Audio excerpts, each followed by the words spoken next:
When Grandma said it, the laughter died mid-echo. I'm glad the 1,500 I send you each month is helping. The clinking forks froze. My mother's smile stiffened. My father's hand hovered above his glass. I stared at Grandma, her kind eyes oblivious to the bomb she'd just dropped. I blinked, slowly. "Sorry?" I asked. My voice was even, almost too calm. She tilted her head. "The money, dear, for your studies. I've been sending it to your parents' account every month since your first semester. You didn't know?" The silence stretched thin and sharp. "I never got any money," I said. And just like that, the air thickened. Every face turned toward my parents. Mom's lips parted, but no words came out. Dad coughed into his napkin, pretending to focus on his plate. That was the moment everything shifted. The night wasn't about graduation anymore. It was about revelation. Back then, I thought I understood betrayal. When my friends lied, when someone cheated on a group project, when love turned indifferent. Those were scratches, minor wounds I could shrug off. But this was marrow deep. For years, I lived like a beggar in my own home. Rationed meals, second-hand books. Every time I asked for a little help, they'd sigh, say things were tight.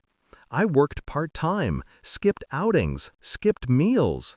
And the whole time, $1,500 a month sat quietly in their account. My life funded their comfort. I remember Dad's new watch that year, Mom's spa weekends. I told myself they deserved it, that parents sacrifice so much. Turns out, I was the one sacrificing for their lies. That night after the dinner, I didn't confront them. I didn't scream. I simply smiled. Because for the first time in years, I saw the truth clearly. And the truth gave me focus. I planned carefully. Rage doesn't build justice, precision does. The next morning, I visited Grandma, told her everything. Every skipped meal, every fake excuse. She sat still, hands trembling over her teacup. Then she asked, quietly, "What do you want me to do?" "Nothing," I said, "just keep sending the money." She frowned. "But only this time," I added, "send it directly to me." And that was step 1. Step 2, I started documenting. I gathered receipts, messages, and bank transfers. Every tight month that wasn't. Every family purchase made with what was supposed to be mine.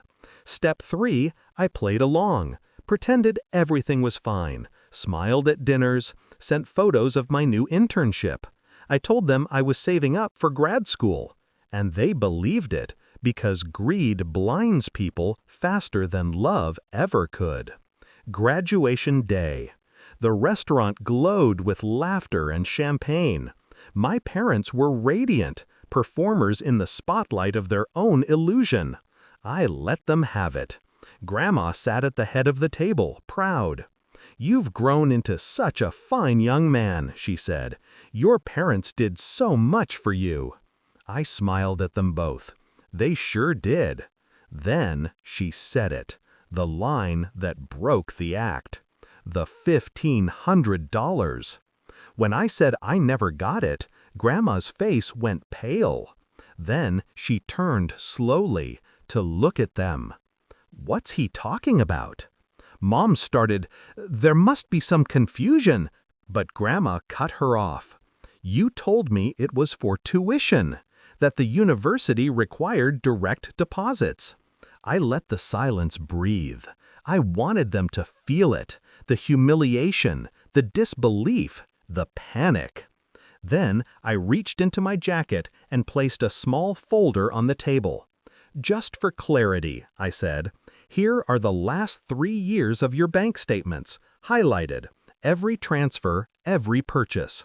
The money was used for your mortgage, your car, your vacations." Dad's fork slipped. Mom whispered, "You went through our accounts?" "No," I said, "the bank helped me, since the money was legally mine." That was true. After months of planning, I had spoken with a lawyer. Grandma had willingly signed a statement confirming her intent. The funds were a gift to me, not to them. The lawyer advised patience. Let them hang themselves first, he said. And they did. The confrontation unfolded like theater. Grandma's lips quivered. You stole from your own child? Mom reached out to her. Mom, please, let us explain. But she pushed her hand away. I raised you better than this. The table was silent, except for the sound of my father's breathing, shallow and uneven. He looked at me, eyes pleading. Why didn't you just come to us? He whispered. I did, I said, for years. Then I stood, calm, collected. I think we're done pretending, don't you? I left them there, my parents, pale and trembling, cornered by their own lies. Grandma followed me out 15 minutes later. She didn't say much, just hugged me tightly. 3 months later, their house went on the market. Apparently, Grandma stopped helping them financially. Their reputation among the family crumbled. She redirected the funds to a trust, one I could access freely. I didn't gloat, didn't visit. I didn't need to. Some revenge.